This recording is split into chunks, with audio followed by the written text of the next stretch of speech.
Live from the 607, it's the Ocho Duro Parlay Hour, where we're talking everything movies, TV, comics, and entertainment. Join in the conversation on social media with the hashtag ODPH, because here we go.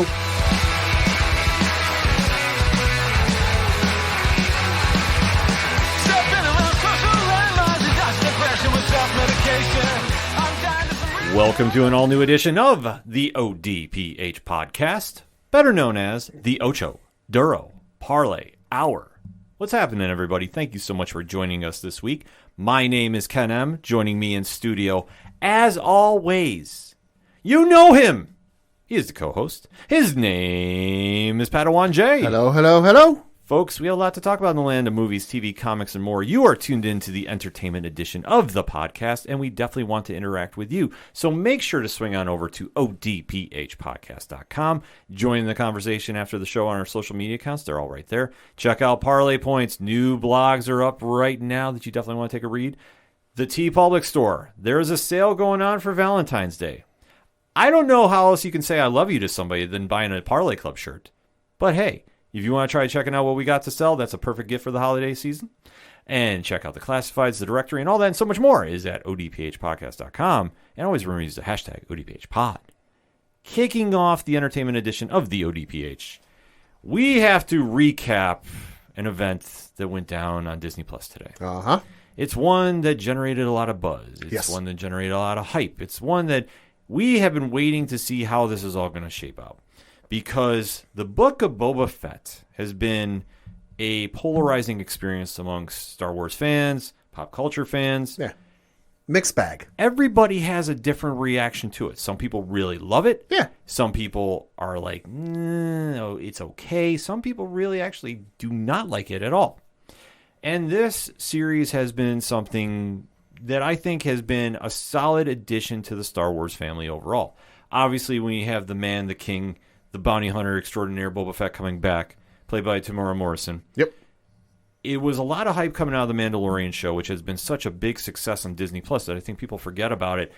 The momentum of everything coming out of that is kind of like just spiraling into other projects. Yeah. Because if the Mandalorian had failed, so would have Boba would never gone off the ground. So Boba would, like I said, that would have just completely failed. Well, and then the other thing too, I think people got to remember is season 2 of the Mandalorian, I think, ended like December of 2020. So we went, essentially an entire calendar year without any live action Star Wars content. Obviously, we had Bad Batch, which was on, but that's animated. Yeah.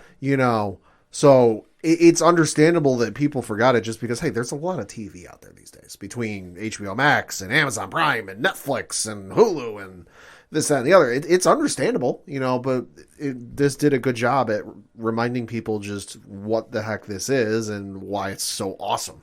Yeah, absolutely. I mean, that's the one thing with this streaming wars era we live in. There is so much quality shows you can tune in. Yeah. You're not subjected to being forced to check something out just to check something out. Right. It's more of an option piece. And for the Star Wars universe, everybody had been waiting about this show because obviously with Boba Fett being such a legendary character of the original movies. Yeah. And obviously the egregiousness that happened in Return of the Jedi, everybody was wondering, well, how is he going to survive? We finally got the answers to that in the series. And this show has had a completely different feel than the other Star Wars projects we've seen. I think that's a very fair statement to say. Yeah, it is. Because I think this one has had that more criminal, mafioso element to it. That, little Godfather, yeah. Yeah, a little more, I don't want to say spaghetti western, but it's something in that variation as well. Yeah, it's like a mix. It's like a mixture of like an old Western, like a John Wayne Western, and then a mix of Godfather as well, yeah. So when this show has now come to its conclusion, we have a lot to say about the season finale. So we are going to start talking some spoilers about Chapter 7 in the Name of Honor. Now, if you're new to the show, we give a countdown to give you fair warning. We are going to be posting the timestamps in the show notes. So if you haven't seen the episode yet and you don't want to be spoiled, we're not going to be the ones to do it for you. So after you catch the show, we definitely want you to jump into the podcast here. If you've already seen the episode, you know the deal. Stay tuned, and we're going to get right to it. But after that countdown, all bets are off. We're talking spoilers. So that being said, in 3, 2, 1, Pad, What did you think? Thought it was a really great finale. Kind of tied up some loose ends and set up some stuff for season 2. And I do say season 2 because although it's not officially confirmed, and I don't think we got anything at the end of the show saying season 2, if you go to Disney Plus and they got the little scrolling bar at the top of the homepage there, it specifically says season finale, not series finale, much like WandaVision did. So it leaves a lot of interest going into season 2. Where we go, we'll see. But I overall really enjoyed it. You knew with the star power that was attached to this, and Jon Favreau and Robert Rodriguez, they were going to bring the action with this one. Some people might have said, why did this take so long to get here? And I think what they were trying to do was, do a slow burn build that some fans were really not getting along with. They're also, I think, setting up for a much larger story than we see yet. Oh, you can definitely tell by the end of this episode. Absolutely, that's the plan. And I think we all need to remember, trust in the vision of Jon Favreau and Dave Filoni. Yes. Because they're the masterminds behind this show. The fact that we got Robert Rodriguez connected to is just an added bonus. But when you have the brain trust behind this new Star Wars universe, if I can call it that. Sure. You have to give them the benefit of the doubt because everything they've done so far has been a win. Oh, absolutely. And as I've said before, and I will say again, and I will say until my dying breath, Dave Filoni is the best Star Wars storyteller they have today, not named Jon Favreau. Mm-hmm. Jon Favreau is obviously very good in his own right, but I think if you go down the, I don't want to say, I almost said criteria, but like you go down the list of like awesome moments and awesome episodes that Filoni himself has written, it's a lot longer right now than Favreau. So trust me when I say, if Filoni's involved, don't worry, we're good. Yes, so that's the one saving grace about this show, because obviously when you have so many moving parts, especially with the amount of the Mandalorian story interjected in this show, it takes a lot of balance to go, but like you touched upon, they're building to a very bigger scale. Sure. Now, to what degree, I don't know. I think that you have to say they're building to something larger just because you look at what happened in Clone Wars, where there was a buildup of crime syndicate forces into one group. Mm-hmm. The Pikes were involved. You had a whole bunch of others involved. I don't want to spoil it because, listen, I'm going to say it again. Go watch Clone Wars. It's amazing.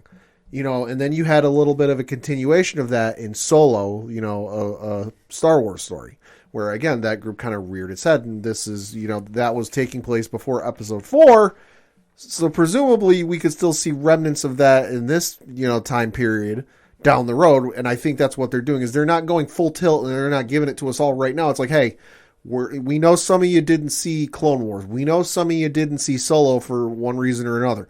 We're going to slowly build you into this, and then give you the payoff later. And it makes perfect sense to do that, and especially if they're going to sustain this universe moving forward, much in the same vein of the MCU on Disney+. Sure.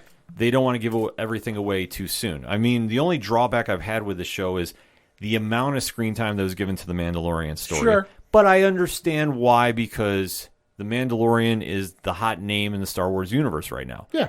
It's generated that much buzz that when Disney Plus first opened, there was the first show on there, and how bad was the lagging and stream crashing and all that jazz going on? Oh, boy, that was bad. I remember I was off work that day. I remember. It was bad. Yeah, and then that obviously rolled into becoming a character that is now up there in the echelons of Luke Skywalker, Princess Leia, Han Solo. Oh, yeah. So you have to give it up to what they were doing over there with Pedro Pascal and the animated sidekick of Grogu. Yeah. So this is just something that has been a beneficial piece to that puzzle. And then that's where we jump in, because where Boba takes over in the history of Star Wars, taking the throne from Jabba the Hutt, who has been long gone at this point. Yep. Boba's being met with some resistance on Tatooine.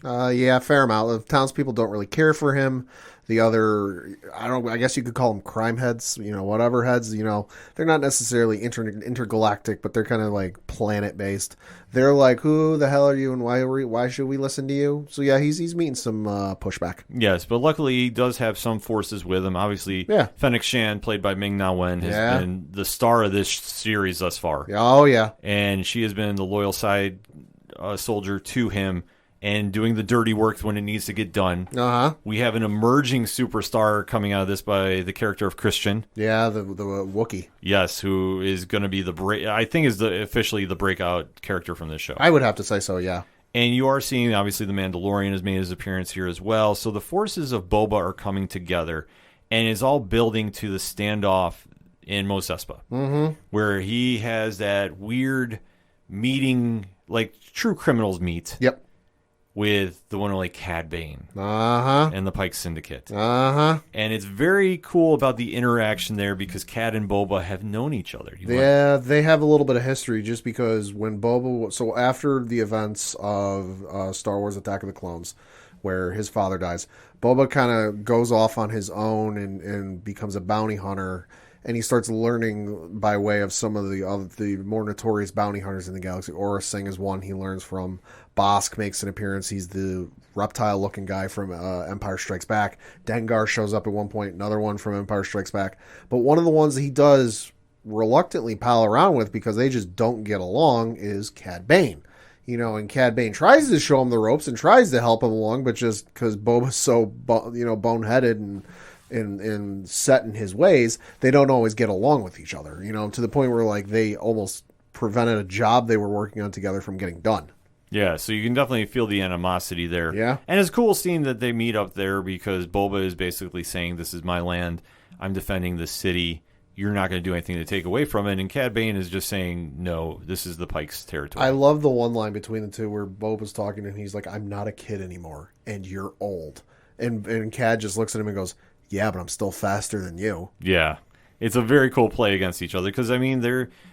colleagues, honor amongst thieves, if you will. They're old school. Yeah, so that was a cool play, and I love seeing that sequence because you can definitely tell that Boba is, as much as he's trying to be a level-headed ruler in this area, yeah, he's struggling. Oh, yeah. And you can definitely tell that his emotions were getting worked up. I mean, obviously, Fennec had to kind of warm him, calm down. Yeah, I mean, because this is nothing his father trained him for. His father trained him to be a bounty hunter. Mm-hmm. He learned from bounty hunters how to do bounty hunting. That's why he got so damn good at it. Yeah. So for him to kind of turn the cape over, so to speak, and go from, I'm going to be a bounty hunter to, I'm going to be this, like, I don't know what kind of ruler you want to say, but just be the ruler of this planet. It's kind of fly by your pants learning because there's no amount of bounty hunter training that teaches you how to rule a set of people. Your job is just do the job, get paid, move on. Right. So while this is going on, though, we did get a visitor that finally has reemerged in this universe because once we see that Pelimoto has a visitor at her garage, it's the one and only Grogu, who is now made his official choice. He's Team Mandalorian over Team Skywalker. How did you feel about that, Pat? I mean, makes sense. This isn't anything I'm used to. I'm not used to. I'm used to, at that time, 5 seasons of the Clone Wars and not knowing what the hell was going to happen to Ahsoka, simply because she was not in Revenge of the Sith, the film, at all. So the fact that like a character got introduced in between a set of films, that had already taken place and already come out. This isn't anything I'm already not used to. Like I said, I love Filoni. I had to deal with him and Ashley Eckstein, who voiced Ahsoka in the animated series. I had to deal with 5 years of them dodging questions and not giving straight answers about if Ahsoka survived or not. I'm used to it at this point. I was like, okay. Well, it made sense to me because obviously after last episode, Luke gave Grogu the ultimatum. You either accept the chainmail sweater that the Mandalorian had made for you, or you take behind door number 2, Yoda's lightsaber. Yeah. And Grogu made the choice for the armor, which I'm not super shocked with. Like, neither am I. Like, we have to remember, okay, one, he's still a kid. Like, I understand Star Wars age and all that jazz. Yeah, he's 50, but yeah, he's still a child. He's still a child, so he's going to go to the one person that has laid down his life for him how many times? Right. And there is that family bond with him. Right. Well, and even go back to what Ahsoka said when she was talking to the Mandalorian in the last episode, where she said he's having difficulties because he's so attached to you. Yeah. So obviously you're going to go to the sure thing, which is the connection with the Mandalorian. Yeah. So like, I wasn't super shocked with it. No, I got hit up on social media. People are asking like, do you really think he's going to take it? I'm like, hell yeah, he's going to take it. There's no way he wasn't going to take it. Like, yeah. Because otherwise they would never have a season 3. Yeah, it's like asking a toddler or like somebody who's like 4 or 5 years old, do you want to go to pre-K or do you want to stay home with mommy and daddy? What do you think they're going to say? That's why every kid you see getting dropped off at pre-K for the first time is bawling their eyes out because they don't want to leave mom and dad. Yeah. So it was a very cool scene to see that Grogu is now here and he'll be joining the party sooner than later. Yeah. But now we go back to Team Boba who is at the sanctuary, because, I mean, obviously they opened up investigating when the Pike Syndicate made their first blow, blowing up the bar. Yep. And now they have been confronted yet again by Cad Bane and company, which basically the ultimatum was given out by Boba, who really did it in stellar fashion. Oh, yeah. Sent out the mayor's squire there. Yeah, the lackey. The lackey to go read off the demands to everyone. This guy just annoyed the shit out of me from talking, because it's like, you need to say what you need to in a lot fewer words. Mm-hmm. Yeah, which, I mean, I completely understood what he was doing. Oh, yeah, no, he's the pencil pusher. He's got to talk. He's definitely got to talk, and he definitely made his thing. And one thing we forgot to mention earlier is Cad Bane actually tipped his hand a little too much. He made a mistake in this show. Uh-huh. What was that mistake, Pat? He told Boba about the Tusken Raiders getting killed by the Pike Syndicate. Yeah, and how it was a frame. Yeah, because because Cad Bane meets with the Pike Syndicate and basically getting the information. He's like, "Oh, don't worry, Freetown won't be an issue." Blah blah blah. And it gets brought up. Well, what about any other backup? And the Pike Syndicate goes, "Well, he doesn't have any. You know, he was temporarily living with a Tusken Raider camp, but they got destroyed. And he thinks it was this biker gang." And Cad Bane goes, "Does he know that?" And they go, "Not right now." No, but once he finds out during this whole mess, this is when the episode really picks up. Because now you're at that final stand. Boba is now not backing down, even though Cad Bane was trying to call him out earlier. Cad's kind of just laying in the shadows at this point, too. Yeah. But he's still lurking around. Yeah. And when Boba says, "Okay, this is my demands, we're not doing this."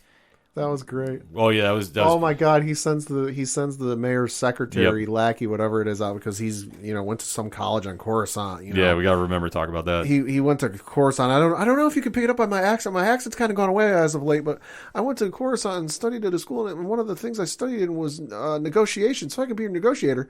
All right, let me write down what my terms are. And he sends them out, and he goes, and the mayor's secretary goes through this whole like song and dance of like an official announcement for what his demands are. And then he looks down at the fucking tablet, and he goes, you know what? Why don't we talk about what you want first? What do you guys want?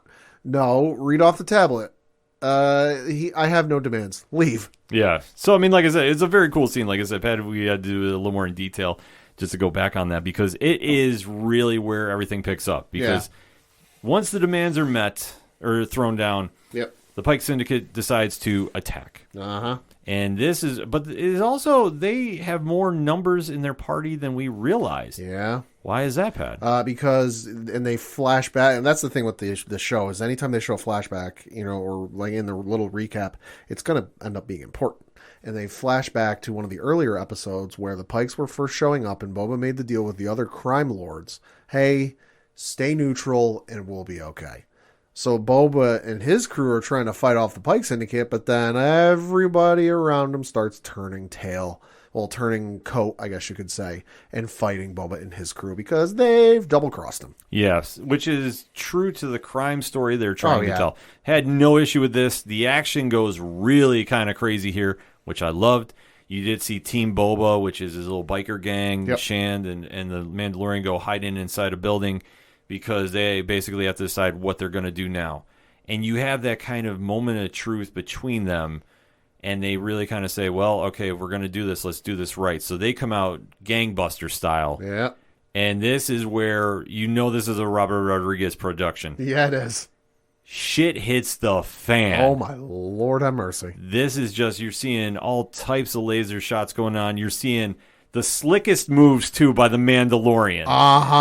Like when they come flying out in that jetpack sequence where they do this emergence and they're taking out people left and right. Yeah. And then you're seeing that 360 spin move he did. I was like, okay, that's cool. Yeah, that's Robert Rodriguez. Yeah, but it is perfect. Him. Yeah. It was perfect. The only thing missing was Danny Trejo. I know he should have been back for this. Still mad about that. But they start getting into their battle, and it eventually turns out like Boba and company are holding off a little bit. Yeah. But then once they start feeling like they have the upper hand, the Pike Syndicate releases something else. Yeah. And this one, I know we had a listener, Joe, shoot a line and said, Scorpionex. At first, I couldn't tell you what this is. This is the first time I'm seeing it. But it was similar to Transformers. Oh, okay. Now, obviously, okay, let's clear. It was a cool Easter egg nod. Yeah. Definitely not the same thing. No. But we definitely want to make sure, definitely want to give a tip off to Joe about that. And you see these 2 mechanical droids coming out, big warheads on them, have a force field around them. Yep. And are now starting to kind of lay waste to everybody in sight. Yeah. Where Boba basically gives the order to the Mandalorian, hold them off. I've got an idea. Yeah, because it's 2 of them and they're separate because you've got Boba and the Mandalorian are off in one part of town.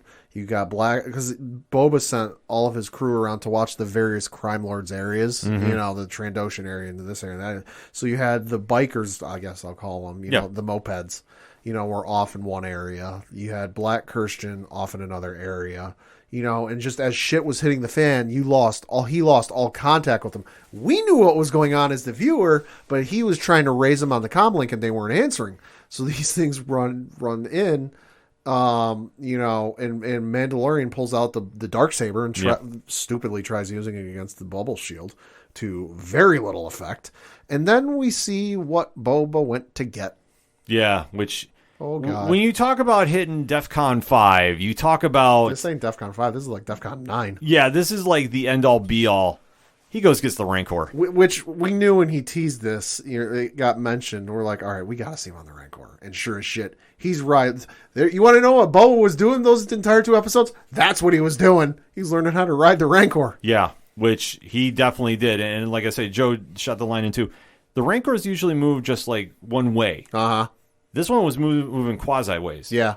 Which I thought was a very cool nod. Like, and it had that monster movie feel to it. Yeah, it did. A lot of his climbing seemed like King Kong. Yeah, I noticed that, especially when when Boba got thrown off and he started going nuts and they were all firing at him.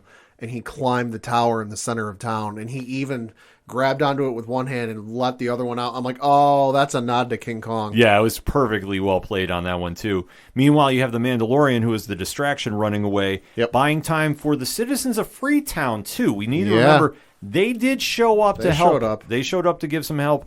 Obviously, it was needed because Boba was definitely outnumbered at a time. But as the Mandalorian is running away, he finally gets caught up with his favorite sidekick. Yeah, Grogu. He's been brought there by some of the other friends. And it's like, oh hey, look who I brought for you! Run! Yes. And the droid comes around the corner. And she's like, hi! And she's like, hightail it, you bucket of bolts! Yes.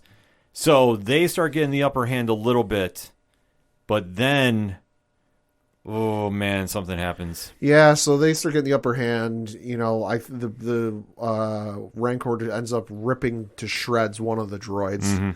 Mm-hmm. Takes care of that. And then I think he takes care of he goes off and he takes care of the other one too. Yes. But then once that's all said and done, Cad Bane comes in on his rocket boots. Yeah, how fucking badass was that? I'm so glad we saw those because I know he's used them in Clone Wars and I know people were wondering about him last week. I'm like, I think I saw him on there, just he wanted to be more badass and walk across the desert. Mm-hmm. But he comes in on his rocket boots and adeptly takes out his wrist flamethrower, much like Boba has, and he uses it as a deterrent. Because he's probably faced a Rancor before. I'm sure. He knows what to do. Starts firing it off in bursts, freaks the Rancor out. The Rancor rears, throws Boba off. Then it goes off and goes all King Kong on everybody. And then we have the face off between Boba and Cad Bane. And how cool was this? Oh, it's so good. This was like one of the best portions of the entire episode. Uh-huh. You finally had the face off, and Bane is just like, let's do this. And he's still getting in Boba's head, too. Oh, yeah. He lands a shot on him. Now, you got to remember, too, during the fight scene with the Pike Syndicate, Boba was taking shots. So was the Mandalorian. So was the Mandalorian. Yeah. Christian was taken down, too, as well. Yeah. Piled on. And we thought he was left for dead, yep. Even though he came back during this whole sequence. Yeah. Taking shots and still moving forward like a badass, he's too. He's a Wookiee. It takes a lot to take down a Wookiee. Right. But you think that Boba, at this point, is kind of worn down a little bit. Kind of almost like, I want to say, in a weird sense. Yeah. Like the story Nightfall by Batman when he had to go Sure. fight all his enemies. Like, Sure. It's just that much damage on your body and still trying to go forward is just taking its toll. And Cad Bane, being a master strategist, knew this. Oh, yeah. And definitely took his shots. He landed ones. He was about ready to kill Boba, too. Uh-huh. Which I thought it was kind of interesting about how Cad Bane this entire time is saying how Boba had changed. What's your angle? You're not the killer you once were. Yeah. And then, obviously, Boba's helmet, which, okay, this is one thing that was driving me nuts a little bit, too. Yeah. That helmet was coming off a lot this episode. Yeah, a little bit. Yeah, which I was just like, okay. I understand, it's not on permanently like the other Mandalorians and such. Yeah. That was something that just kind of struck me funny. Yeah. I just got to mention that because obviously he has his helmet off during this scene, and he's basically baiting Cad Bane to come and shoot him because he looks like he's defeated. But lo and behold, the man, the myth, the legend gets the staff that he was given from the Tusken Raiders and winds up taking out Cad Bane from his back. Does like a leg sweep, or I guess in this case a gaffy stick sweep. Yes. So, essentially it's a leg sweep.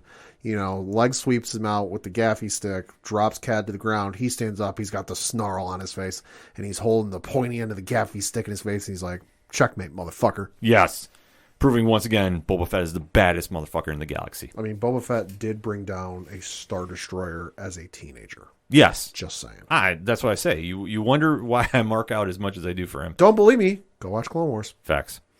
So at this point, Cad Bane is presumed dead. I will come back to that. Uh-huh.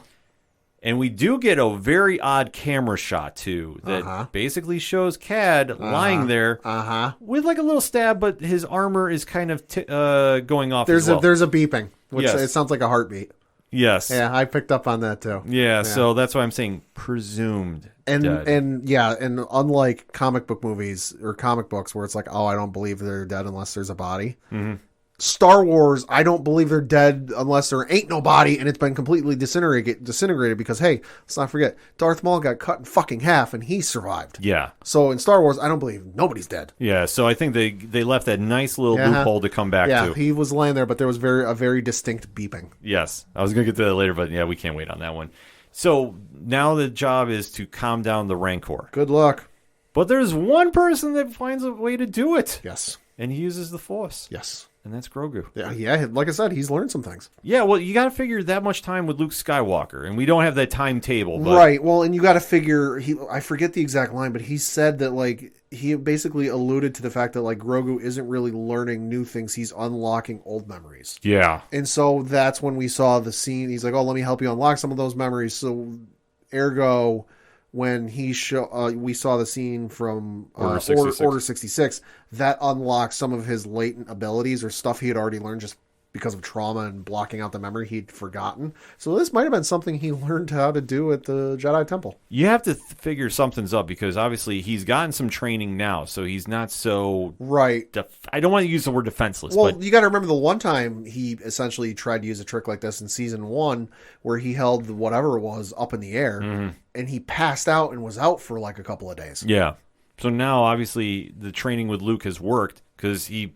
put a Rancor down. Not killed, but he put it down. Yeah, he put it to sleep. Yeah. So the battle has now finally been done in Mos Espa. And Team Boba is still standing, albeit though very worn, very battered. Yeah. And they've also got a pissed off Rancor sleeping, but Yeah, but I mean they'll kind of worry about that when he wakes up because Boba was kind of saying, we'll get everybody in the back to tank, yeah, and just like everybody be good, don't worry. He did say he owes a very long back to tank session to Black Kirsten. Yeah, so I'm completely fine seeing him come back too. Yeah.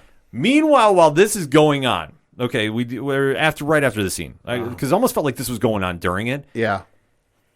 If anybody is complaining about the violence level on Disney Plus, I just want to point out this next following sequence. Because we see the loose ends get tied up with the Pike Syndicate. I also want to point out, towards the beginning of the episode, they threw the two Gamorrean guards that were working for Boba off of like a 500-foot cliff. Yeah. Now, granted, we didn't see him go kersplat, but you don't exactly need to see him kersplat. I believe that's what they like to call terminal velocity. Yes. But this sequence, though... Goddamn. We do see the Pike Syndicate Goddamn. And company get laid out. And one of them is hung. Yeah, they are. Like, This is not Disney Plus. I thought this was going to be like somebody. I didn't expect it to be Fennec Shand. I expected it to be like somebody they were going to introduce, like somebody that was sent on by somebody else who I think might be coming for season 2. They're like, oh, you guys fucked up, crime movie. Like, oh, you fucked up. I'm going to kill you. You didn't do the job I set you out to do. Kill. Like, I thought it was going to be that, but then Fennec turned up. I'm like, oh, okay, that makes sense. Fennec Shand kills everybody in the most like stylistic way possible to send a message. Like it's badass to say the least. But I'm sitting there going like, oh shit. Yeah. Like I get the feeling that her and Bo are going to come to blows before too long. Well, the one thing is, I think Fennec is understanding the temp in the room, so to speak. Sure. And obviously, if you're living that life of a criminal, which I mean, let's face it, Boba is. There is kind of like a fine line about how much peace, love, and granola you can be, and then when you have to be ruthless to maintain your territory. Sure, but I also think they're going to come to blows just because you look at all the moments that took place in this show, especially there was the one moment where Boba was talking about, I forget what it was, like shutting something down or not, and she's like, no, that's a serious amount of money. We're going to be denying ourselves in this and that. Like, I just feel like they're going to come to blows. There's too many differences between the two of them. Well, I think they're slowly building towards that. But I mean, that's what happens. Absolute power always corrupts. I mean, this is something that you've seen this no matter what crime show you've ever watched. Yeah. Whoever is on top does not usually stay there that long. It's the nature of the beast that is that life. Yeah. So for Boba, you might have won this round. Fennec is probably seeing, okay, I've just literally risked my life. We could be rich. We could be doing business with Spice. Yeah. Boba doesn't want this because he's got this weird dream world sequence going on in his head. Mm-hmm. How is this all going to shake out? He's almost got, if you've seen Clone Wars, you'll know what I'm talking about. He's almost got a vision like Duchess Satine had for Mandalore in Clone Wars, where it was like they were peaceful people. They don't fight anymore. And if you know how Clone Wars went, you know how that went for her. Yeah, so... Spoiler alert, not well. It's going to be interesting how they play this out. And as we see the Mandalorian and Grogu take off, obviously...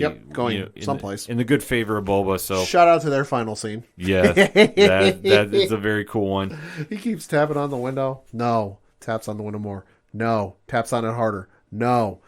Basically almost breaks the damn window. All right, fine, just one more time. Zip! There they go. Go into hyperspace. It's a cool moment to end the show on. And then the mid-credit bonus scene. This confused the shit out of me. I actually had to look up what this was.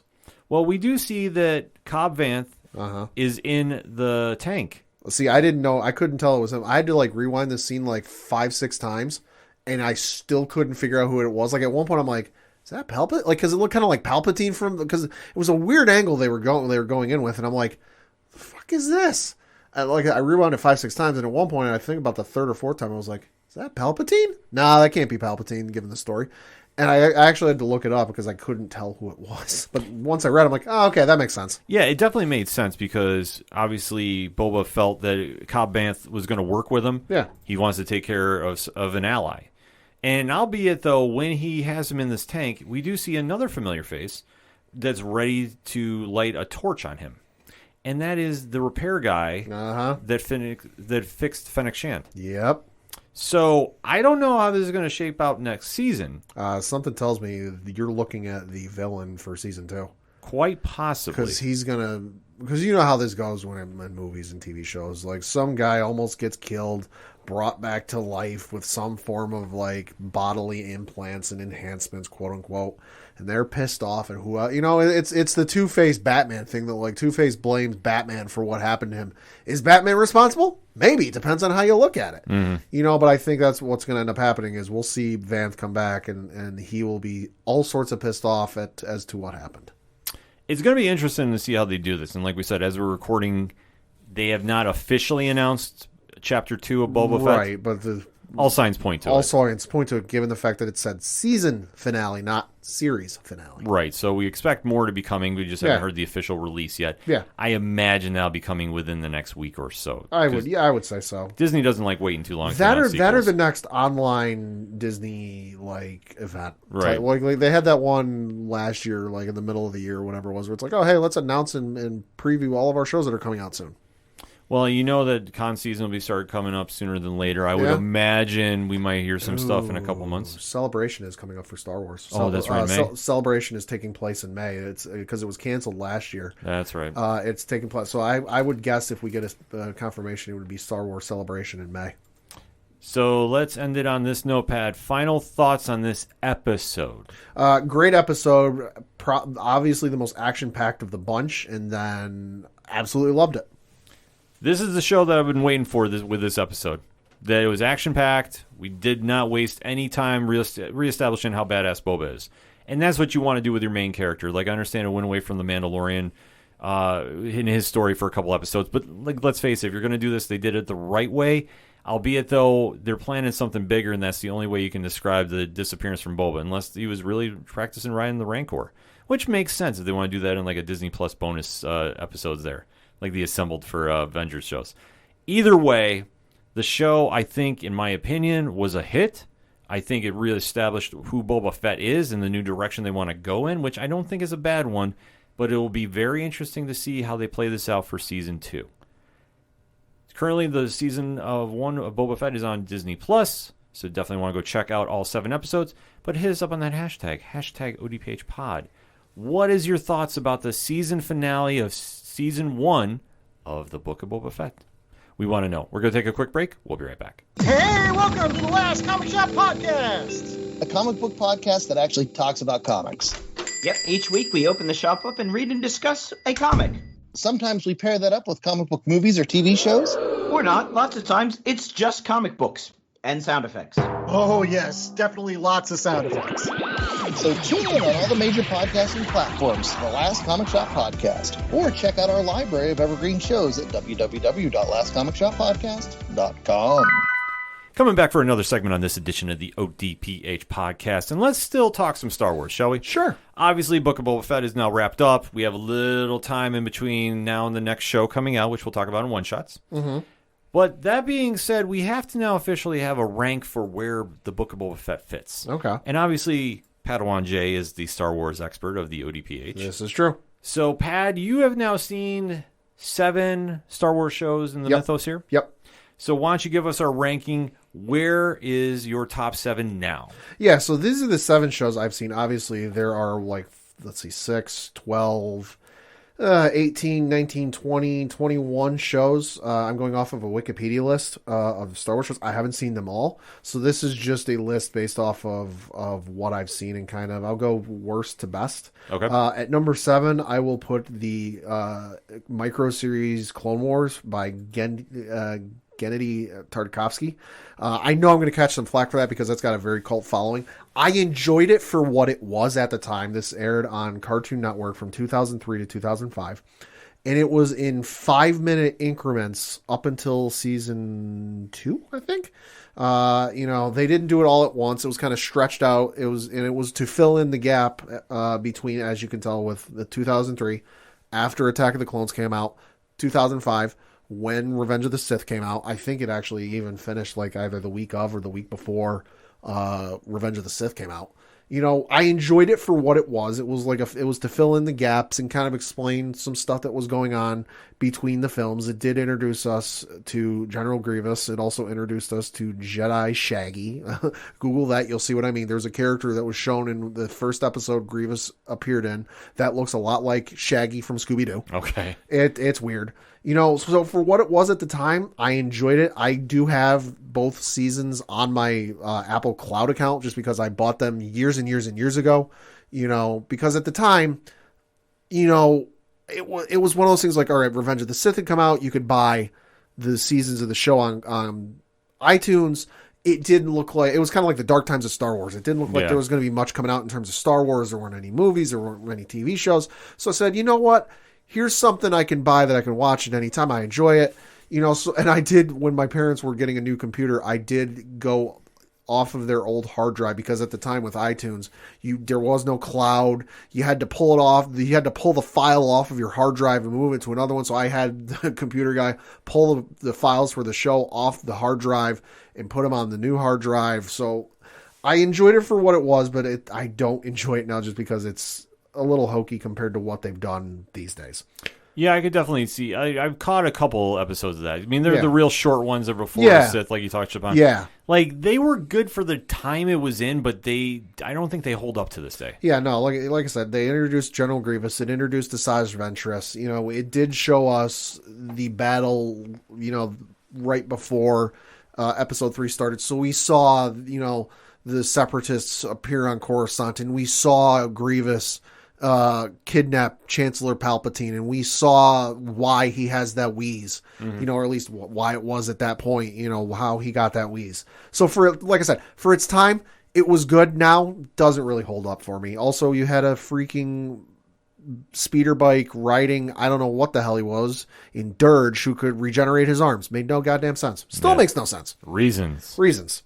Next up at number 6, I'm going to put Visions. Again, nothing against this show. It's entirely enjoyable, but I've seen a lot. It's only one season. It could, if they do more seasons, it could move up in the rankings. But for the other ones I've seen, I just enjoy those a lot more. Interesting. Yeah. I would have had Visions in my top 5. Like I said, nothing against it. Just I've seen better. No, but just the different style and episodes that they did for it. I mean, it was just a cool, nice twist. Yeah. To what they were doing with the Star Wars mythos. I mean, sure. Seriously, I mean, how many times do you have Jabba running a rock band? That's very true. I mean, not often. Yes, not often. But the different styles of anime, I thought was just so dope on that too. So I would have had mine higher. But yeah, I don't argue about it. It's yours. And so next at number 5, I'm going to put the show Rebels. This was the sequel series, or the second animated series that was done by Dave Filoni and company. Ran from 2014 to 2018 and was set in between episodes 3 and episodes 4. So Revenge of the Sith and A New Hope. Fantastic show. All seasons are on Disney Plus. I highly recommend you go check it out. Do see some payoff in regards to Rogue One. Some stuff appear in. There's some filler episodes, quote unquote, that make an appearance later in Rogue One. And there's a certain ship that you see in that show that it since has made 2 appearances in the film. It's made an appearance in Rogue One, and then it made an appearance in Rise of Skywalker. Interesting. Yeah, so it's a good show. Definitely give it a recommend. After that, I'm going to put The Bad Batch, which is the sequel series, I guess you could say, to Clone Wars. This is currently going on. It's started just this year.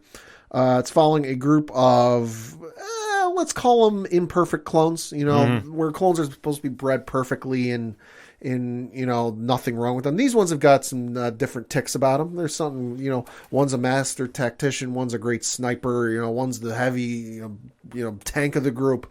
You know, it's a good show, definitely worth the watch, you know. But like I said, still going on, only one season, so it's very easy to catch up on. Highly recommend it. See, I would have had Visions higher than that for me. That's fair. But like I say, I understand your logic. Sure. Well, and it also plays off my love of Clone Wars. Yeah, I know exactly. Yeah. That's a big Padawan J subject right there. Yes. And then after that, I'm going to put Book of Boba Fett. This one, again, just started, only got the one season. You've been hearing us talk about it on the show. I love Boba Fett. I'm not over the moon like, holy shit, greatest character of all time. But I do enjoy the character. I do enjoy seeing him on screen. Seeing Tamora Morrison return to reprise the role again. You know, reprise the role and be in the Star Wars mythos again is awesome to see. You know, it's been great to see them bring Cad Bane back and all the other stuff they've done with the show. So super excited, you know, so I do love the hell out of it. Obviously, you know, I got that higher on my list, but oh yeah, one, I'm a Boba Fett mark. Yeah. I think that Boba is the coolest character known to man, possibly. And I think what they did here is they really just cleaned up a lot of the mess that was left after Return of the Jedi. Right. And they borrowed enough from the canon, but forged their own that a lot of it made sense, and some of it is new, and I can see the logic there. So I'm not like super upset by it. Sure. My only thing is, I think I would have done instead of focusing so much on the Mandalorian. I would have just knocked the series down to 5 episodes instead of 7, kept it super short. Yeah. And I think you really would have had a more beneficial story. I think that's something that really hurt this go-around of it. Sure. But I don't think it's anything detrimental because of the characters you introduced, like you talked about. Cad Bane, we now see him in the live action. Christian is now there as well. Yeah. Fennec Shand has really been flexed out a little more of how much of a badass she is. Like, there's so many new elements added to this pocket Star Wars universe that fans can be really excited about. Yeah. Up next in second, I have The Mandalorian. This is a show that when it was announced, I got to admit, I was excited for it, but I didn't know what the hell to expect from it, just because it wasn't anybody from the universe that we knew, completely new character. I was like, all right, hopefully this works. If it blows up, okay, this is going to suck.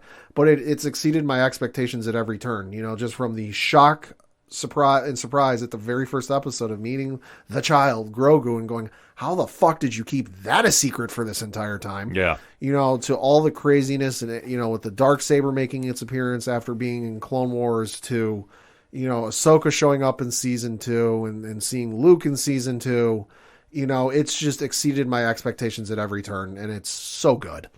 Yeah, it definitely is. I mean, it's something that when it first came out, I think everybody was kind of wondering what it was going to be. Yeah. And what it was really kind of having that idea of a new Star Wars property. Sure. Nobody had any idea about what was going to go on. The only thing people knew is Pedro Pascal was connected to it. Right. Could it go somewhere? Could it really do anything? And what it did is it really gave a new energy to the Star Wars fan base that if anybody was disenfranchised with how Sure. the Rise of Skywalker ended things, Sure. this restored some faith in the powers that be, that if there is going to be another Star Wars movie, they might have some good stories to tell.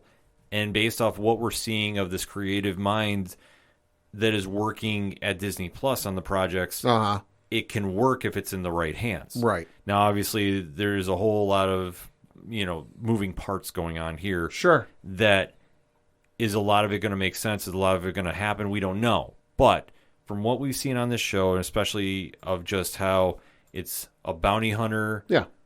that has now become a father figure to one of the more recognizable characters in the Star Wars mythos, Yeah. in a Baby Yoda, Yeah.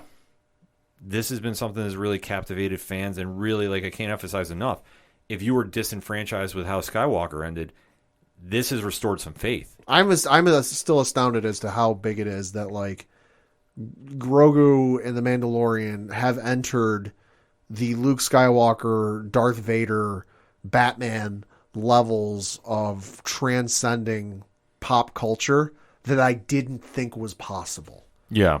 Because Darth Vader, you hear the breathing, you hear James Earl Jones' voice, you know who it is. You see Luke Skywalker, if he's in his garb from the very first movie, you know who it is, even if you've never seen the movie. Yeah. You see the Batman logo, you know who that is. You see Grogu, you know what that is. I did not think that was possible.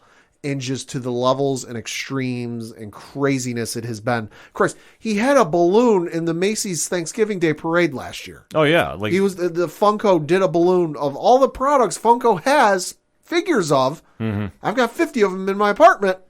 They chose Grogu. Yeah. It's insane. It's absolutely crazy to think about, too, and especially the concept is so simple. And like I say, it's a lot of the Mandalorian / Boba Fett vibe is like a spaghetti Western type. It's just old school Western cowboy storytelling almost to a degree. It's just crazy to see how this is all set up and done, but to see how it's been implemented into a fan base and they've been just so overwhelmingly captivated by it. That's the thing you touched upon. To see Grogu is now one of the more recognizable characters in all the Star Wars land. Yeah. And now you're seeing how much hype is behind this, that after that little teaser trailer, if you want to call it that, the bonus scene from from Book of Boba Fett, fans are now clamoring, when is season 3 officially dropping for Mando? I know. I'm wondering too. I mean, I think a lot of it's going to be on May the 4th. I have a sense. I'll use my force to figure that. Maybe. But like I say, this was my number 1 because I think they've really done. This has been the benchmark we're setting everything against now. Oh yeah, and then obviously, if you know me, this should come as no surprise to you. My number 1 Star Wars show that I've seen, the Clone Wars, ran from 2008 to 2020 with a couple of breaks in between. This was a show that when it was first announced, I was super excited for, and because I was kind of nervous about watching an animated show, I watched in my parents' house. I had graduated graduated high school the year prior, so I graduated 2007. So this came out in fall of 2008. So I was starting my sophomore year of college, So I was like 18, 19 years old. I will admit, I was a little embarrassed at the time to be watching an animated show. So I remember watching because they did the first 2 episodes premiered on Cartoon Network, because the first 5 seasons were on Cartoon Network. I remember watching the first, I don't know how many episodes, up in my parents' bedroom on their TV with the volume turned down to like 2 or 3 and sitting close so I could like watch it and still hear it. But like whenever I'd hear somebody come up the stairs, turn the channel. I don't want them to know I'm watching a cartoon. Yeah. This show dominated my life to where I would watch the episode on the night it aired, which was Friday for a lot of years. And then Saturday, when the episode came out on iTunes, I would buy the episode and watch it on Saturday morning. So I was usually watching these episodes twice the week they aired. So I own all 5 seasons of Clone Wars on iTunes. When I was in college, I would not, and this show was on, I would not go out with my friends because I knew a new episode was on and I had to see this show. Yeah. Because it introduced us to this unknown character in Ahsoka Tano, who, as we found out when the movie was announced, was Anakin Skywalker's apprentice, and completely flipped Star Wars on its head, because to that point, it hadn't been done. Right. Books, comics, video games, nothing. It had never been mentioned that he had a Padawan, but all of a sudden, he's got a Padawan. And it's like, holy fuck. And then it became, as I mentioned in the last segment, a 5-year journey and 5-year-plus-year journey of, does she live? And Dave Filoni and Ashley Eckstein, the director and then the voice actress for Ahsoka, does she live? Does she live? And that whole mess, and just some of the landmark episodes. Christ, Mortis trilogy, enough said. Anakin finding out what happens in the future and then dealing with it, and meeting Qui-Gon again. Boba Fett brings down an entire Star Destroyer just to try and get back at Mace Windu for killing his father. There's an arc where they have to retake Geonosis because the Separatists have taken it back in their hands. There's an episode, as I mentioned last week, where Cad Bane has to break into the Jedi Temple. Right. There's another set of episodes where, the clones have to defend Kamino because the Separatists are trying to invade Kamino. There's so many good episodes, and it's some of the best Star Wars storytelling that I seriously recommend anyone who hasn't seen it, go watch it. It's 7 seasons. It's the only show I know that has had 3 series finales and executed all 3 brilliantly. Yeah. It's some of the best storytelling I've ever seen done in Star Wars.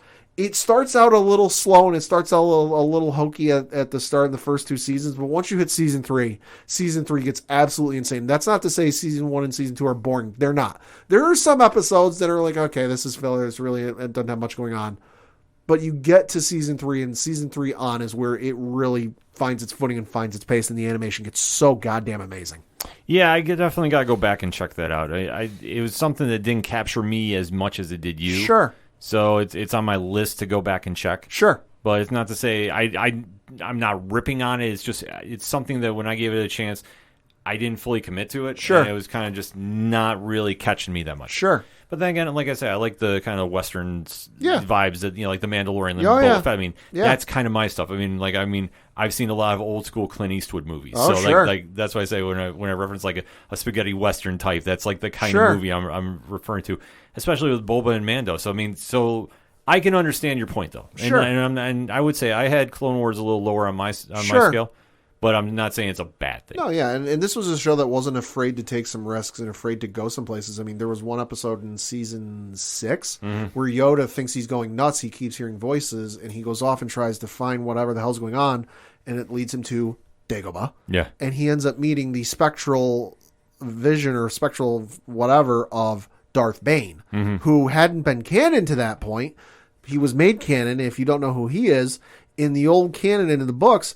He was the one who instituted the rule of 2, master and apprentice of the Sith. So Yoda met him in Clone Wars and it was like, what? And voiced by one Mark Hamill. Yeah. So it was just absolutely insane. Seriously, go watch it. All 7 seasons are on Disney+. Definitely is worthwhile checking out because now we have a little break in the action of what's coming out with the live action Star Wars shows. We know Andor is coming. Andor's coming. You've got Ahsoka, Obi-Wan. There is season 2 of The Bad Batch coming at some point. Don't know when. But there is stuff on the horizon. Yeah, there's going to be a lot of stuff to go check out. But for right now, I mean, that's where we have everything ranked. And, we have our picks about that. But now we want to hear yours, ODPH Society. Where is The Mandalorian ranking for you? Where is Boba Fett ranking for you? What is your Star Wars rank of shows? We want to have that discussion. So definitely hit us up and let us know. Hashtag ODPHpod.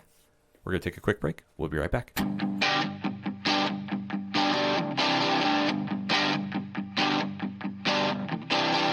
This is Tom from Tom Joe Lou, This is Matt from Sidemen Sounds. and you're listening to ODPH Podcast. Wanna go where no one knows my name, to the desert, the oceans, or the plains. 'Cause I wanna... Coming back for the final segment on this edition of the ODPH Podcast.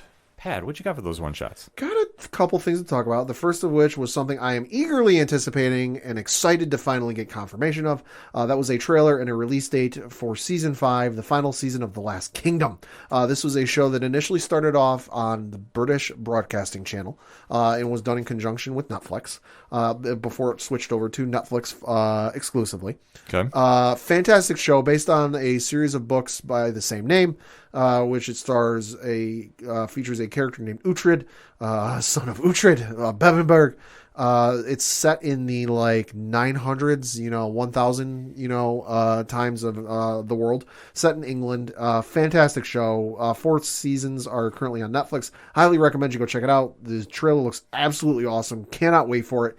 Season 5 drops on March 9th, but that is not all we are getting from The Last Kingdom. No. Of course, we are getting the film or Netflix feature. I forget what it is, but I know that is currently filming. They announced that on the Facebook page for The Last Kingdom last week or 2 weeks ago, something like that. But the feature film or whatever is getting filmed right now. So we're getting one more season plus a movie. That's dope. Super excited. Cannot wait. Yeah, the show looks definitely interesting. I want to go check this out. This one and another one came out today, not a trailer, but rather some interesting news that caught me by left field and went, holy shit, this is going to get messy and expensive. It was reported in an exclusive article from Variety that, quote, Lord of the Rings and Hobbit film and gaming rights up for sale. What? Yeah, so reading from an article on the exclusive on Variety.com, quote, Hollywood is about to stampede into Middle-earth. An array of movies, merchandising, gaming, and live event rights to Lord of the Rings, The Hobbit, and other titles from author J.R.R. Tolkien are coming up for auction now that Saul Zaentz Co. has decided to sell its Tolkien holdings. Zaentz Co. has hired ACF Investment Bank to handle the sale process, which is unfolding this week as bankers make the rounds of the logical Hollywood buyers. The Tolkien properties are projected to fetch at least $2 billion based on recent high valuation for top-tier IP content producers. Representatives for Zaentz Co. and ACF declined to comment. So this obviously is no surprise. We've got the Amazon Prime show set to debut in September. There is going to be a full-fledged trailer for it this coming Sunday during the Super Bowl. So this comes as no surprise that it's happening now. In case you're wondering what the rights encompass, again, reading from the article, it rights to Lord of the Rings, The Hobbit, properties in film, video games, merchandising, live events, and theme parks. Ooh. It also includes limited matching rights should the Tolkien estate decide to make movies or other content based on 2 compilations of Tolkien writings that were published after his death in 1973, those being The Silmarillion and The Unfinished Tales of Numenor and Middle-earth. And let me just say, if they ever decide to make a movie of The Silmarillion, holy shit, you're going to be confused, because I was trying to read the damn thing. Yeah, I always skip past that. I can't even. Article goes on to say, Warner Brothers also maintains some development rights to Lord of the Rings through its ownership of New Line Cinema. It goes on to mention how they had success with Fellowship of the Ring, Two Towers, and Return of the King. And it does mention that Warner Brothers last year announced plans for an anime theatrical feature to be produced with New Line and Warner Brothers Animation titled The Lord of the Rings, The War of the Rohirrim. But, and this is where I mentioned it's going to get messy.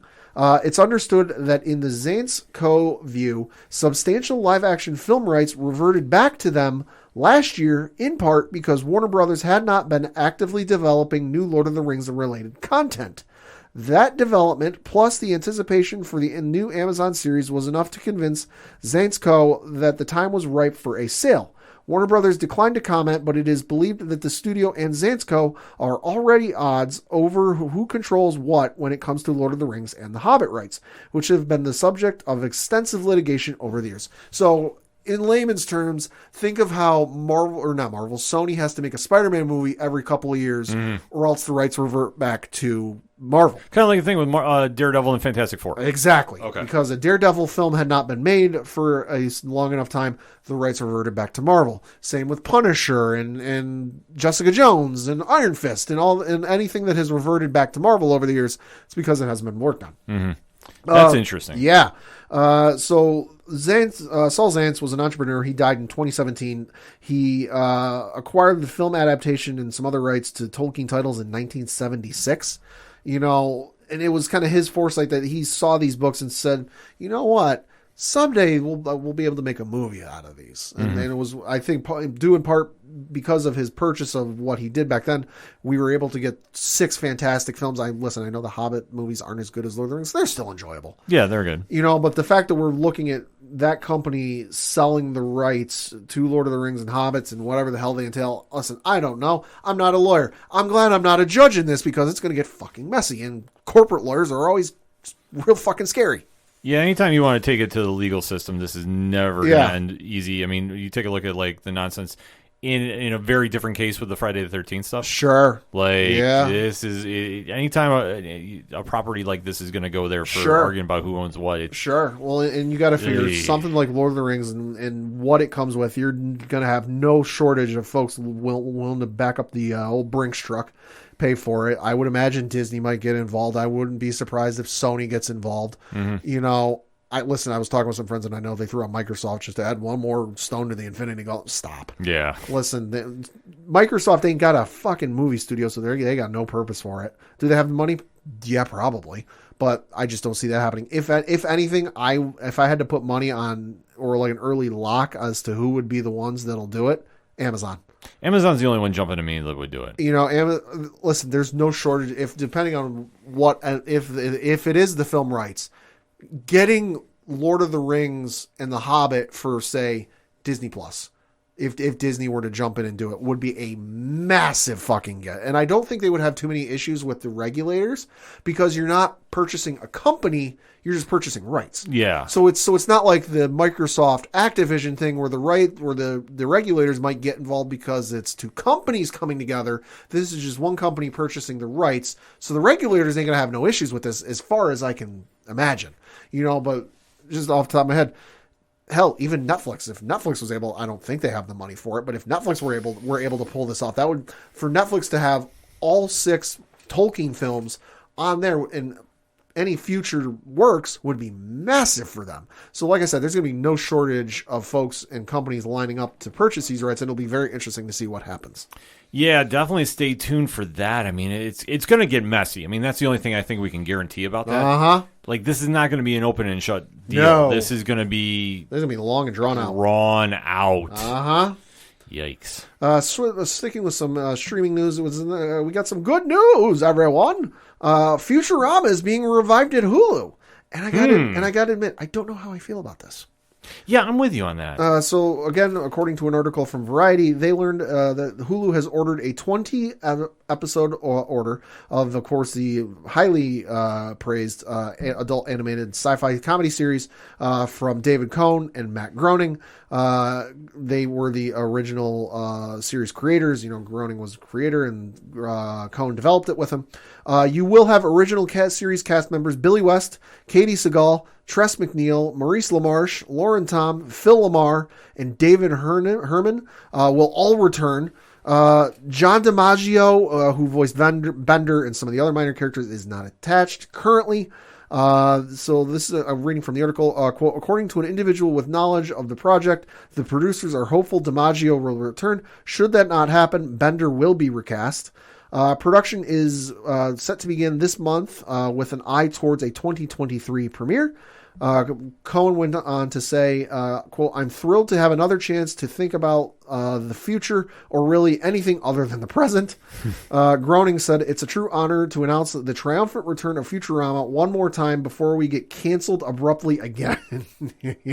Not wrong. So if you're not familiar, Futurama is the show of Philip Fry, a 25-year-old pizza delivery boy who gets accidentally frozen on December 31st, 1999, and wakes up 1,000 years in the future, and it's just kind of his come to grips with, hey, it's New York, but it's not his New York, and he's got to adjust and adapt.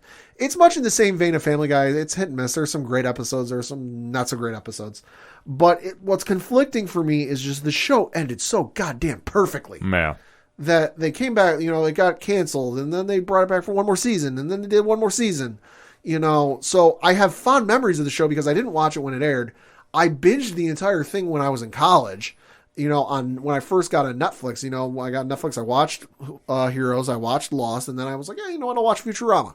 Got real confused when I got to like season 6 or 7 on Netflix because episode 1, an hour and a half, and I went, what the fuck? Yeah. They put the movies on there in season form. But I binged the entire thing when I was in college, like 10 years ago. I will still, because it's on Sci-Fi in fairly regular rotation on like Friday night, Saturday night. If there's nothing on TV and I'm flipping channels and I see Futuramas on Sci-Fi, I will absolutely stop and watch Futurama. So I'm excited to see it come back, but given how it ended, and it ended so perfectly, I'm conflicted. Like, do we really need it? We'll see, though. I'll give it a shot. Yeah, I'm with you on that. It's just like sometimes the idea of, do we need a remake? Well, it's not even a remake. It's a continuation. Well, right, but still, it's just like when you end something, you got to take a look at it like, is it worth bringing back, or did we leave it in a good place? Like, for example, Dexter needed to fix that mess. Yeah, I agree with you there. This one, I'm with you. It's like it ended on a strong note. It's not like anybody was really screaming like you need to bring it back to fix things. I don't know. Like I guess I'm with you on this. Like I don't know how to exactly go about this. Like that's the messed up part of this. Is just I'm looking at it going like, okay, I understand it's very cool to bring stuff back from the 90s right now and 2000s. Oh, yeah, it's like, very popular. Yeah, it's the thing to do, but it's like, is it necessary, and do you think it's going to be worth the effort? Yeah. I don't know. Like, this one, I'll be honest, I don't know. Yeah, no, I don't either. Like I said, I'll give it a shot, and I'm going to watch it, but it's just, I reserve judgment on how I'm going to feel. Absolutely. And then it was announced via a Disney earnings call from one Disney CEO, Bob Chapek, that we got a release date for the upcoming Star Wars show, Obi-Wan Kenobi. Oh, geez. No, it's not May the 4th, so missed opportunity there, folks. Although, listen, I understand May the 4th is on a Wednesday, but hey, come on. The announced date was revealed that it is going to be debut on May 25th. And which also but I get why they did it, because May 25th also marks the 45th anniversary of the release of Star Wars: A New Hope. Wow. So I get that.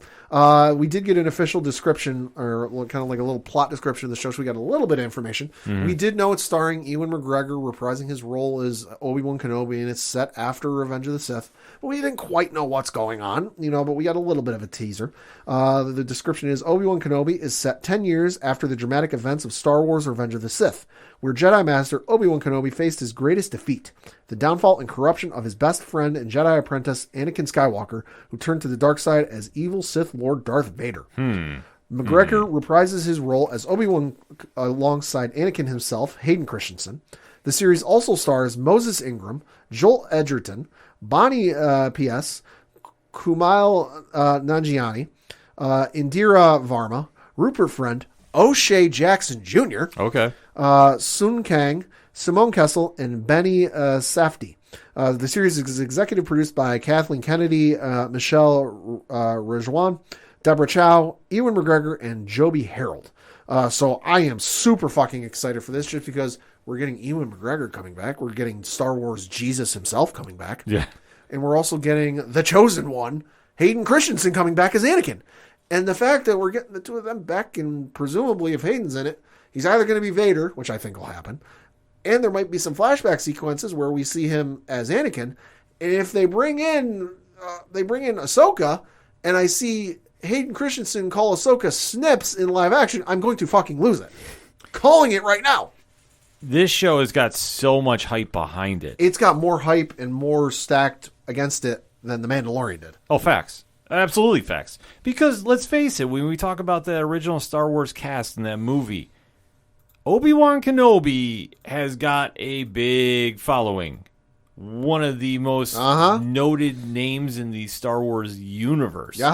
So stakes are high. They've gotten the casting back. I mean, when you get the actors coming back from the movies, especially getting Hayden out of retirement. Holy shit, yeah. That's a big flex. That's a huge move. This show has to hit. I know we'll be previewing this and we'll be covering this on the podcast coming up. Absolutely. But I don't think anything else is on that level of like it can't fail. Yeah, they also, I should mention, did release a poster with the announcement.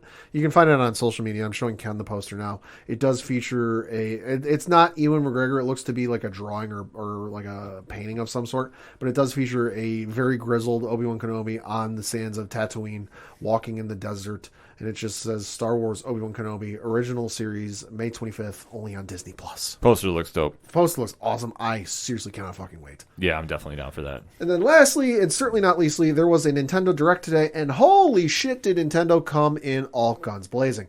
This isn't everything. This is just some of the stuff that jumped out to me. I'm sure you can find out a recap of everything, because Lord knows I probably missed some things. So one of the things they announced was that Star Wars The Force Unleashed, of course, the fantastic freaking game that was done by LucasArts, 2007, 2005, somewhere in there, is being released with on the Nintendo Switch in April. So super excited about that. If you are a Nintendo Switch owner, it's a fantastic game. If you haven't played it, you should. Also announced is Mario Strikers is back with Battle League, and that'll launches on June 10th. So this is Mario Soccer. So that looks super fun. I was gonna say that'll be adorably fun. You've got a successor to the Wii Sports franchise in Nintendo Switch Sports that's coming. It's going to feature bowling, badminton, soccer, volleyball, tennis, and I don't know what the hell this is. Chambara? I've never heard of it, but hey, looks cool. That is releasing on April 29th. Portal 1 and Portal 2 are coming to the Nintendo Switch later this year as part of the Portal Companion Collection. Played Portal 1. It's hard as fucking shit. I realize I'm no idiot, but goddamn, that made me feel like an idiot sometimes. Also announced Earthbound, which is one of the 100 greatest games of all time, according to IGN. Yeah. Is coming to the Switch later today as we record, and also you're getting Earthbound Beginnings. So that was definitely a surprise. You're also getting Xenoblade Chronicles 3 was announced for a September 2022 release date. You're also getting 48 remastered courses are coming to the Mario Kart 8 Deluxe as paid DLC starting in March and releasing through the end of 2023. 48? So one of the things I like with Mario Kart 8 and Mario Kart 8 Deluxe, I don't own it, but Christ, I've watched enough Twitch live streams and YouTube gameplays of it, is they have new maps, but they've also taken some maps from like the SNES, the Nintendo 64, the DS version, the Wii version, and you can play those maps on there. So what it sounds like they're going to do is they're going to take 48 other courses from previous iterations, remaster them, and in probably some cases bastardize them like they did freaking Rainbow Road. Rainbow Road used to be a lot harder than it is nowadays. Okay. Remaster them and put them out on the game. So hell yeah, that sounds awesome. I mean, definitely sounds very intriguing. I'm not the biggest Switch person. Sure. But I'm listening and I'm like, okay, I can see this. See this. And then you also got Disney and Pixar announced Disney Speedstorm, which is a new free-to-play racer coming out for the Switch. So that sounds awesome. And those are kind of just some of the stuff that jumped out to me from Nintendo Direct. A hell of an announcement on their part. Yeah, they definitely were coming out with stuff left and right. I mean, like I said, I'm not the biggest Switch person. Sure. I probably should invest in one. I mean, you have to, in their case, come out firing, because with PlayStation acquiring Bungie and all signs pointing to them acquiring more, who the hell knows, and Microsoft scooping up everything else, you have to come out with a strong list of stuff, because otherwise people are going to want Microsoft and they're going to want Sony and they're going to leave you by the wayside. Yeah, so which is impossible to think of, because Nintendo's been around a long time. Well, Nintendo was the benchmark for so many years, and then, everybody else finally caught up to them and surpassed them in aspects. So that makes sense to me. Yeah. All right, so for my one-shots, well, Pad, we are now in the year 2022, correct? Correct. So 30 years ago was kind of like a big time in comics, per se. Yes. Two events really stuck out. I mean, one, Image Comics was formed. And Yep. I mean that's been a game changer upon game changers. The history of the Big Seven leaving Marvel and forming their own company and really revolutionizing the comic industry is just a story upon itself. But also, 30 years ago, Marvel Comics decided to do kind of a crazy comic line. Okay. And have you ever heard of the 2099 series? I've heard of Spider-Man 2099. Right. That was the lead character in this. I Right. mean, they came out with this concept about doing a book in the far future. Sure. And really taking a complete different look about how the Marvel Universe would be. It's like the polar opposite of the Avengers Jurassic thing or whatever. Yeah, like I said, it's so far in the yeah. future. Like you saw different interpretations of Spider-Man, the Punisher, Sure. Ghost Rider, the X-Men. Sure. Even there was a new character, Ravage, and Doctor Doom had conquered the world finally. Right. Like it was a very unique concept. Why I'm bringing this up is according to Marvel.com. Okay. In May, we're going back to that universe. Ooh. So we're going to have Spider-Man 2099 Exodus Alpha, written by Steve Orlando with art from Paul Fry and covers by Leon Francis Yu. Okay. So that'll be dropping in kind of continuation of the story that's going on with just going back to that universe. I mean, it's kind of a little crazy. I'm showing Pad the artwork for it right now. That's nice. Yeah, so a little Ghost Rider action. And you're just going to see a lot of different interpretations of characters. There's a new Winter Soldier they're going to be introducing. Uh-oh. And Loki 2099. Oh, boy. So this is going to be something, if you're a nostalgic reader like I am, I'm going to definitely want to peruse this a little bit. Because I remember reading when 2099 came out. It was such a different idea for the books. And that whole universe was just something unique. But, I mean, for the 90s, Marvel was kind of going in a lot of different directions, in my opinion. Yeah, yeah. I mean, on one Spectre, we had the Clone Saga. I mean, so I need something Greatest else. saga known to man. Oh, you bite your tongue. But this one, though, I will say I'm more interested to see about what they're going to do. And obviously, Spider-Man 2099 has had kind of a resurgence of popularity from Into the Spider-Verse and just really kind of making the rounds coming in the comic shop. So this will be interesting to see when the book comes out. It's slated to drop May 2nd, I believe, or May 4th. I'm sorry. Okay. So May 4th. Leon Francis Yu is doing the covers for Spider-Man Exodus Alpha #1 because they're taking it back to the alphas. This used to be like a staple for Marvel events. They'd have an alpha and omega bookends. Yeah. So kind of a little throwback, but for 30 years, it's kind of scary to believe that it's been that long since they've had that series lined up too. So definitely something interesting there. Over at Valiant, you know that's another staple of my heart. It was announced on sci-fi.com that we're going to get a new Archer and Armstrong book. Ooh. One of my favorite pairings of all the Valiant universe. So this book will be coming out Archer and Armstrong Forever. So it'll be hitting stands May 4th as well. Written by Steve Fox and art by Mauricio Fertito. So this is going to be something definitely worthwhile checking out. And like I say, for me, I'm an old school Valiant reader. Obviously, I've been covering on Parlay Points if you follow the blog. Anything that's coming out Valiant-wise as well. So seeing the cool interpretations of where they are now has been something I've been super enjoying, especially The Harbinger. I think it's one of the best books on the block. But Archer and Armstrong, I cannot wait to check this book out when it drops. So I'm super excited about that. And talking about the comic shops, let's take a quick peruse of what is in the shops this week. Now, kicking off my list, Mighty Morphin #16, The Eltarian War is almost done, Pat. Oh. Now, this book, Uh-huh. and I'm showing Pat the cover right now, Ooh, very nice. has been a story that if you are not super into Power Rangers, I fully recommend going back and starting at the beginning and getting into the story. What Ryan Parrott's been doing on this book, and between both books, so he's the writer of Mighty Morphin and Power Rangers, they have them split in two, is nothing short of epic. And I don't like throwing that word around unless it means something. Right. This whole storyline has really made me become a better Power Rangers fan. And everything they've been doing with this book has been something very cool between this and Power Rangers itself. But the story is definitely worth checking out. There's one more issue to go, and it was announced that this is Ryan Parrott's last one on Mighty Morphin. Ah. He's leaving. Obviously, we know he's got Rogue Sun coming out very, very shortly. He is going to be still doing Power Rangers, and Matt Groom is going to be taking over Mighty Morphin. So I'm super excited to see what he's going to be bringing to the table for that. So definitely recommending that. Also hitting comic shops. Let's talking about Supermassive. Radiant Black number 12 just came out. Oh. So you want to pick that up. Focusing on Radiant Pink. And then this is the last stop before we get to Supermassive. And if you have not been keeping track of what is going on in the Massive universe, I'm going to tell you right now, get on board ASAP. You can go back and hear the episode where we had Kyle Higgins, Ryan Parrott, and Matt Groom on the podcast talking about it, because that book is going to drop, and it's going to be the stuff everybody is talking about at your LCS, so you don't want to be left out now, do you? I don't think so. No. Also, coming out from DC Comics, they got a big week coming out as well. Batman and Catwoman number 10. So obviously that story is still taking a lot of different turns. It's been a very fun read. I know we haven't really talked about it too much on the show, but it's been interesting to me. So I'm super excited about that. And obviously there is some Justice League news that is coming out that I want to get your opinion on, Pat. Okay.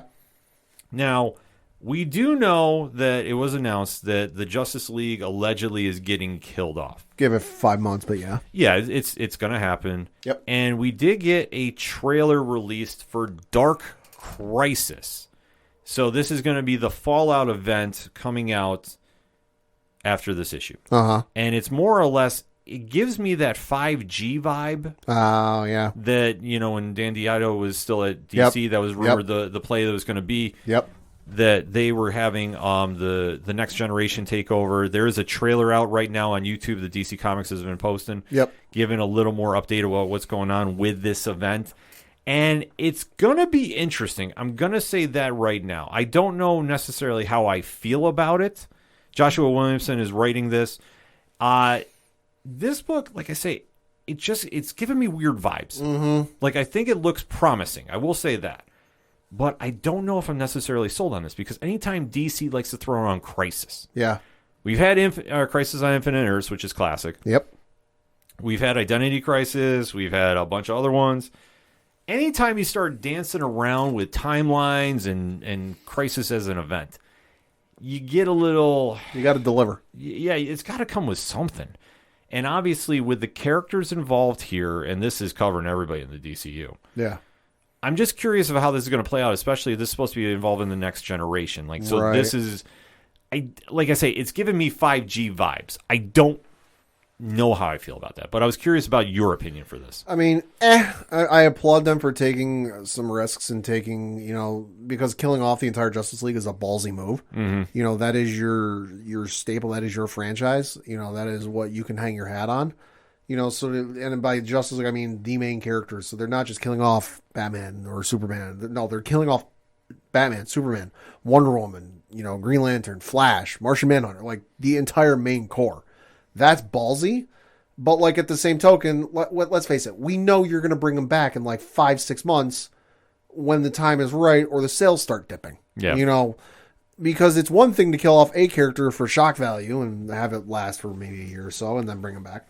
But to do that, you have to deliver, and it has to be an amazing story. And if it's anything short of amazing, it's going to be a blemish on the history books. Yeah, I mean, that's one area when you dance around with that, and I think you hit it right on the head. When you're going to make a massive move, and we talk about throwing it back to the 90s with 30 years. Yeah. Remember, that was the time DC was doing events like Nightfall with Batman, Death of Superman. When you do these crazy events, you really got to hit the home runs. Now, granted, I mean, Death of Superman was good for what it was at the time, albeit when they spun it out to the 4 Supermen, that was kind of an interesting twist. I do not care for Superman Red or Blue. That's not a storyline I really much care for. I loved it as a kid. Now, not so much. Yeah, I don't think it holds up nowadays. But I still want the Funko Pop, though. No, Funko looks interesting. But it's just kind of that aspect that it's like when you start dancing around with stuff that we've kind of already done. And not saying this is a rehash by any means. Oh, yeah. But the fact they're doing it on the anniversary. Yeah, like you figure it's 30 years and, kind of dipping around where you're killing off the entire Justice League. There's big ramifications coming with this. It'll be interesting to see, though, because they're going to be doing, according to the article from comicbook.com, a special free comic book day issue. Okay. So you definitely want to kind of take a look and see what is going on with this. Definitely check out the YouTube trailer as well and let us know what you think of it. Like I said, I'll be honest, I'm not 1,000% sold on it yet, but I'm definitely going to check it out. Like, I don't know like how I really feel about this, if that makes any sense. Yeah. And then on the Marvel side of things, Marvel has kind of had I would say a relatively quiet week. There hasn't been too much crazy MCU news. I mean, other than the 2099 stuff coming out. Right. Coming to the comic shops, like Avengers 53 looks very interesting.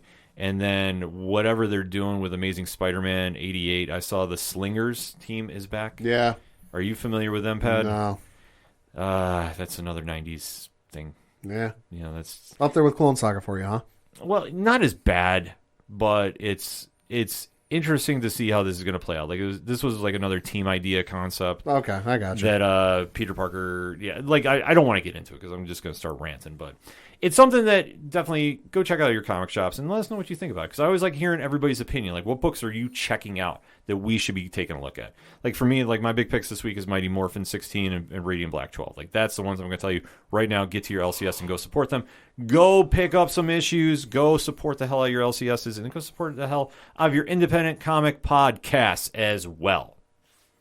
So that being said, the music you heard on this edition of the ODPH is a shout out to Robots. They're big comic fans. Yeah, they are. You can definitely talk to Julian about that. He will definitely interact with you about that. Pat, where do I go to find out about Shout? ODPHpodcast.com. Right on. Swing on over to the music section. Check out everything on Shout. Everything going on Brian Wolf, Tom Jolden, Yard Party, Floodlands. The list goes on and on. You definitely want to go support the hell out of those people because they're fantastic. Also, while you are at the website, swing on over to Parlay Points. Go check out the comic blog reviews. Go check out Blogs Count Anywhere. There's a Mondre Minute blog out. Dre dropped some knowledge on us this week. So we definitely want to go check out what we have over there. It's complimentary pieces to the podcast, and you definitely want to go support that. Check out the directory as well, because, Pat, how many sites are we on now? Like 17,000. And 14. It is a crazy number, and we can't thank you enough for doing all the support. But if you want to find us on your favorite podcast providers, simple. It's click that spot and go right there. That's simple. I can't stress it enough. Also, check out the Classifieds, which has friends of the show, organizational links supporting Black Lives Matter, all the amazing pod groups we are in via their Podchaser pages. So shout out to the Inner Circle, shout out to the aPODalypse, shout out to 607 Podcasts and 8122 Productions. All of that, the TeePublic Store. Sale going on for Valentine's Day. I'm telling you right now. Nothing says I love you more than some ODPH swag. Everything that is the ODPH. Because I said it twice because it's so nice. ODPHpodcast.com. That's all I got for this week. So for the one and only Padawan J. Dear Tom Holland, I love and respect you as an actor, but we do not need to see a live-action Jack and Daxter film in any way, shape, or form. Oh, that's something he's pitching? He wants to see a live action Jack and Daxter film, PlayStation property, from the A24 studio, so they can make it real weird and dark. No. Like if you want to do like the Ratchet and Clank movie and do like a 3D animation, sure. Live action, no. Ugh. I'm going to end this on a happy note. Go check out Amazon Prime Video. Watch The Legends of Vox Machina. It has been fantastic. New episodes are coming out this week, so you definitely want to go check that out. And that on a happy note. Go support the hell out of that. It's fucking fantastic. I'm your host, Ken M. Thank you as always for listening to the ODPH podcast, better known as the Ocho Duro Parlay Hour. See you next time.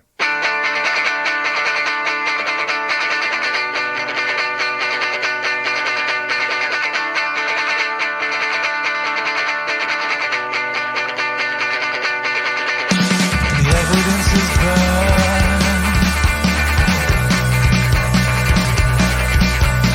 Magnets to the tape. The darkness has crept up to cover your face. Sliding backwards into stars and nothing collapses into place. So we try to keep our heads above the water, but it gets so hard to breathe out here.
can have